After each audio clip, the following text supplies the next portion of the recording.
بھیجا ہے اور یہ کہا ہے کہ ایک تو آپ نہیں پوچھ سکتے مجھ سے, جسٹس منصور علی شاہ کو انہوں نے باقاعدہ طور پر خط کے متن میں کہا, اور پھر ساتھ ساتھ انہوں نے یہ بھی ذکر کیا کہ چلیں میں وضاحت آپ کے اسرار پر کر رہا ہوں, اور وہ یہ ہے کہ جسٹس مریب اختر تو جو ہے وہ ان کے حوالے سے بہت سے سوالات ہیں, جیسے کہ انہوں نے ان کی گرمیوں کی چھٹیوں کا بھی معاملہ انہوں نے ذکر کیا ہے, اور اس کے علاوہ ظاہر ہے مقدمات کا بوجھ تھا اور دیگر کنڈکٹ کے حوالے سے. جسٹس یحییٰ آفریدی نے خود انکار کیا, تو ان کے انکار کی وجہ کیا آپ سمجھتے ہیں کہ کوئی خاص وجہ ہے کہ ایک جج جو ہے وہ ایک کمیٹی تشکیل دی گئی ہے اور اس ملک کا ایک بڑا معاملہ ہے, آئینی بحران کی کیفیت ہے, اور وہ انکار کر رہے ہیں؟ اعتزاز بہت شکریہ. دیکھیں, جسٹس یحییٰ آفریدی نے 2 دفعہ ان سے پوچھا گیا. ایک تو جسٹس قاضی فائز عیسیٰ نے ان سے رائٹ آفٹر جب جسٹس منصور نے آبجیکشن کیا تھا تو اس کے بعد پوچھا تھا, جس پہ جسٹس یحییٰ آفریدی اویلیبل نہیں تھے. اس کے بعد پھر دوسری انفارمیشن جو ہمارے پاس موجود ہے وہ جسٹس یحییٰ آفریدی سے چیف جسٹس آف پاکستان نے جسٹس منصور کے سامنے پوچھا, جس میں جسٹس یحییٰ آفریدی نے اس کمیٹی کا پارٹ بننے سے انکار کر دیا. کیوں انکار کیا گیا؟ آپ ماضی کے سپریم کورٹ آف پاکستان کے فیصلے نکال کے دیکھ لیں. ایک جو جج ہے جس کی رائے سب سے مختلف ہوتی ہے اور جو کوشش کرتا ہے کہ بالکل جو لکیر ہے آئین کی اس پر چلے, وہ جسٹس یحییٰ آفریدی ہیں. جسٹس یحییٰ آفریدی رائٹ ناؤ اس تنازع میں نہیں پڑھنا چاہتے. ایک آرڈیننس جو حکومت کی جانب سے جاری کیا گیا ہے جس میں پریکٹس اینڈ پروسیجر ایکٹ کا جو ایسنس ہے اس کو ختم کر دیا گیا ہے, اس کمیٹی کو آرڈیننس کے ذریعے وہ کمیٹی تشکیل دی جائے اور justice Yahya Afridi chief justice of Pakistan کے ساتھ بیٹھیں. معاملہ ہے آرٹیکل 63A کی تشریح کا اور جو نظر ثانی درخواست آئی بھی ہے اس پر فیصلے کا. اس تمام معاملے میں اگر جسٹس یحییٰ آفریدی بیٹھتے, کمیٹی تشکیل پاتی, ججز کا بینچ بنتا, تو جسٹس یحییٰ آفریدی اس کنٹروورسی کا شکار ہو جاتے جس کے حوالے سے جسٹس قاضی فائز عیسیٰ پر سوالات اٹھ رہے ہیں.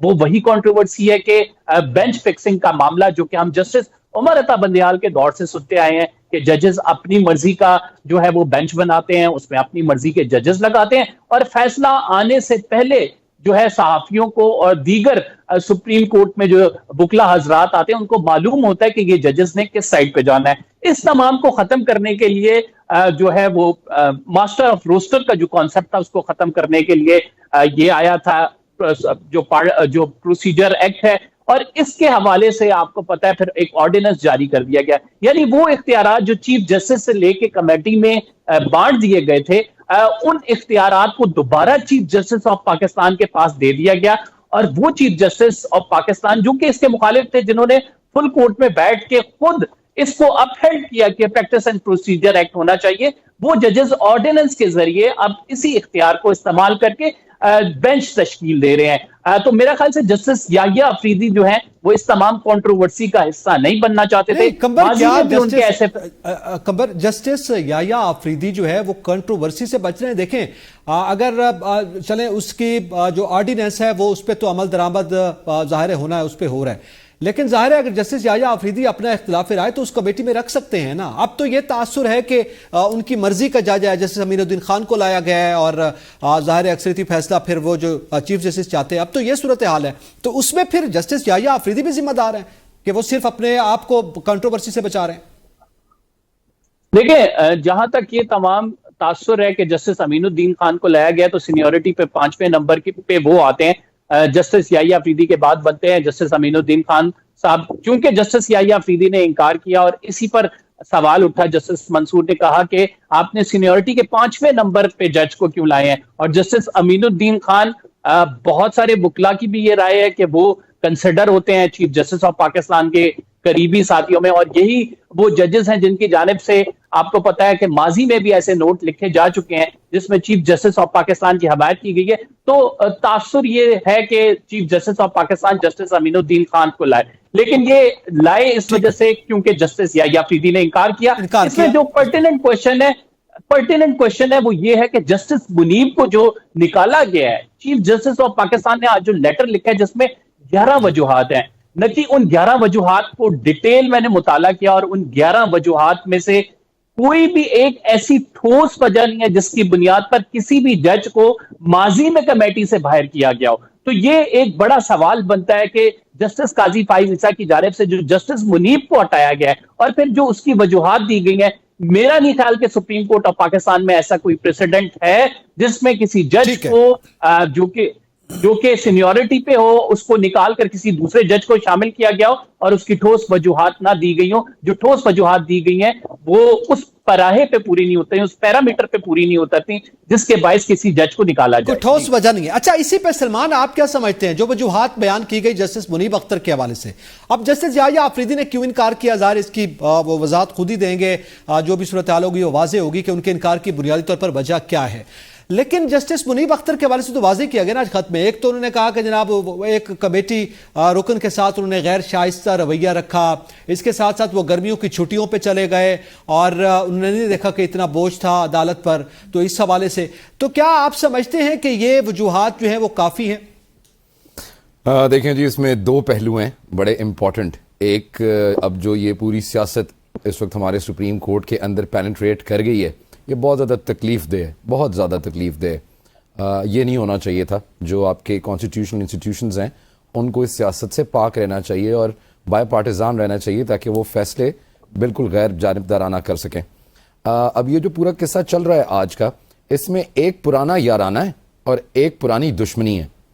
اب پرانا یارانہ جو ہے، جس کا بھی آپ ذکر کر رہے تھے، جسٹس یحییٰ کا آپ ذکر کر رہے ہیں، آپ جسٹس اطہر من اللہ کو اس پوری ایکویشن میں بھول گئے. وہ بھی کہیں نہ کہیں ہیں، شاید پس پردہ جو ہے وہ ایک کام کر رہے ہیں. اور آپ کو پتہ ہے کہ ان کی منصور علی شاہ صاحب کے ساتھ، جسٹس منصور علی شاہ صاحب کے ساتھ بہت پرانی ایک دوستی ہے. اسی طرح ایک اسلام آباد میں لا فرم تھی جو یہ تینوں ایز پارٹنرز جو ہے وہ رن کر رہے تھے، جس کے اندر جسٹس یحییٰ آفریدی، جس کے اندر جسٹس منصور علی شاہ اور جسٹس اطہر من اللہ، they were all partners. So they have been good friends for a very long time. تو یہ جو بھی آپ بات کر رہے تھے کہ یحییٰ آفریدی جو ہیں انہوں نے کیوں چھوڑ دیا اور انہوں نے کیوں معذرت کر لی، وہ تو شاید جو ایک حلقہ بندی ہوئی ہوئی اور ایک جو گڑھ بنا ہوا ہے وہ اس کو پروٹیکٹ کرتے ہوئے انہوں نے غالباً اپنے آپ کو ایکسکیوز کیا ہے اس میں سے. دوسری چیز جس کا آپ ابھی ذکر کر رہے ہیں، جسٹس منیب اختر اور جسٹس قاضی فائز عیسیٰ، یہ اب ایک جو گرج ان کا آپس کا ہے، یہ اب کا نہیں ہے. یہ ان دونوں کے جو معاملات ہیں وہ پہلے بھی بہت زیادہ ٹینسڈ رہے ہیں. ناظرین کو بتاتے چلیں کہ اگر آپ کو یاد ہو، جب جسٹس قاضی فائز عیسیٰ کے اوپر ریفرنس دائر ہوا تھا پی ٹی آئی کی طرف سے، اور اس کے اوپر جو ہے وہ کورٹ کے اندر سیشن ہو رہا تھا، اور جو چیف جسٹس کی اہلیہ ہیں ان کو جب کورٹ کے اندر بلا کے ان سے کوسچننگ کی گئی تھی، تو جسٹس منیب اختر نے بہت ٹف ان سے کوسچن کیے تھے. اور ہمارے جو کورٹ رپورٹرز ہیں وہ غالباً اس بات کو یاد کریں گے، ان کو جانتے ہوں گے وہ، کہ جو اہلیہ تھیں جسٹس کی وہ رو پڑی تھی کورٹ کے اندر، ایک بڑا ڈرامیٹک اور بڑا ایموشنل جو ہے وہ سین بن گیا تھا. تو یہ جو ایک آپس کے اندر جو ٹسل بازی ہے between the chief justice and justice Munib Akhtar, یہ اب کی نہیں ہے، یہ بڑی پرانی، اور اس کے اندر دو تین اور بھی چیزیں تھیں. ٹھیک ہے. تو یہ ایک وہی جس طرح میں ذکر کر رہا تھا کہ ایک پرانی دوستی ہے اور ایک پرانی دشمنی ہے. اب اس سب کا جو نقصان ہے، جس طرح just last one but Naqi صاحب، اور وہ یہ کہ یہ پاپ ہے. یہ جو پروسیجر آپ لے کے آ رہے ہیں، یہ ایک پاپ آرڈیننس ہے اور یہ بہت سارے لوگوں کو لے کے ڈوبے گا، if not now in a later stage. تو یہ اس پاپ کا خمیازہ جسٹس بھی بھگتیں گے، عوام بھی بھگتے گی، جو پارلیمنٹ میں لوگ بیٹھے ہیں وہ بھی بھگتیں گے. ٹھیک ہے. اچھا، اب عمر دراز گوندل، یہ جو ابھی ذکر کیا گیا ہے کہ ایک پرانا یارانہ، ایک دوستی، ایک دشمنی، تو یہ صورتحال ہے. اور پھر چلیں، یہ تو ایک تجزیہ ہے، لیکن جس طرح سے خط لکھے جا رہے ہیں، پھر خط کے جواب دیے جا رہے ہیں، اب ججز آپس میں ایک دوسرے سے اگر انصاف نہیں برت رہے تو پھر ادارے کے حوالے سے ہم کیا کہیں؟ وہ ہم سنتے آئے ہیں کہ جب مسلمانوں کا زوال شروع ہوا تو اس وقت ہمارے اس وقت کے جو علماء کرام تھے وہ مناظروں میں مصروف تھے. تو یہی صورتحال آج کل سپریم کورٹ میں دکھائی دیتی ہے. منصب یا ان کی ذمہ داری تو انصاف دینا ہے، لیکن وہ ایک دوسرے کو پریم پتر جو ہے وہی لکھنے میں ان کو شاید فرصت نہیں ملتی. میرا خیال یہ ہے کہ جو کچھ ہو رہا ہے، پہلے قاضی صاحب خود جو ہے وہ خطوط بہت لکھتے رہے، ظاہر ہے اب ان کو خطوط لکھے جا رہے ہیں، ان کا وہ جواب دے رہے ہیں. بڑے ویلڈ سوالات ہیں اور ان سوالوں کے جوابات نہیں ملے. میں نے آج وہ اب لیٹر دیکھا ہے، ظاہر ہے جو منظر عام پہ آ گیا ہے، ساری باتوں کے ہمیں جواب ملے ہیں کہ جسٹس منیب صاحب کو کیوں نکالا گیا ہے، ان کی اچیومنٹس کیا ہیں، وہ بھی نظر آ گیا. ایک امپورٹنٹ بات یہ تھی کہ اس معاملے کو فل کورٹ کے سامنے رکھا جائے. اس سوال کا جواب شاید نہیں آیا کہ وہ کیوں نہیں رکھا گیا یا کیوں نہیں رکھا جا رہا. اصل بات یہ ہے کہ اس سارے عرصے کے دوران جب قاضی صاحب یہ پوچھ رہے ہیں یا بتا رہے ہیں کہ انہوں نے سپریم کورٹ کے لیے کیا کچھ کیا، جو کچھ کیا اس کو بتانے کی ضرورت نہیں ہے. ایک زمانہ تھا وہ عدالت میں پوچھا کرتے تھے، صحافیوں کو کہا کرتے تھے ہاتھ کھڑا کریں کہ پاکستان میں میڈیا کتنا آزاد ہے. میرا خیال ہے کہ اگر اب ان کو فرصت ملے اور قوم سے وہ پوچھ لیں کہ اس وقت تاثر کیا ہے پاکستان کے نظام انصاف کا، اور خاص کر ان کے دور میں جو کچھ ہوا ہے، تو اچھا نہیں ہے. اصل بات یہ ہے کہ ہم بہتری کی جانب نہیں جا رہے، ہم تنزلی کی جانب جا رہے ہیں. کیسے؟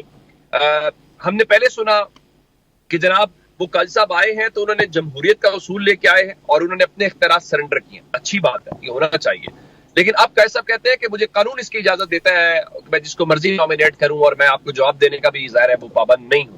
اور اس کے ساتھ ہمیں بتایا گیا تھا کہ جو ایڈ ہاک ججز ہیں، پوچھا گیا یہ کیوں لائے جا رہے ہیں. اس میں بھی 2 ججز جو آئے اس میں سے کچھ نے انکار کیا. ایون مظہر عالم میاں خیل صاحب نے پہلے انکار کیا، پھر کہا گیا ان کو بنا لیا جائے گا، وہ مان بھی گئے. تو بتایا گیا تھا کہ کیسز بڑے زیادہ ہیں. پھر بتایا گیا کہ ان کی فوجداری کے اوپر بڑی گرپ ہے، تو فوجداری کیسز کو وہ نمٹائیں گے.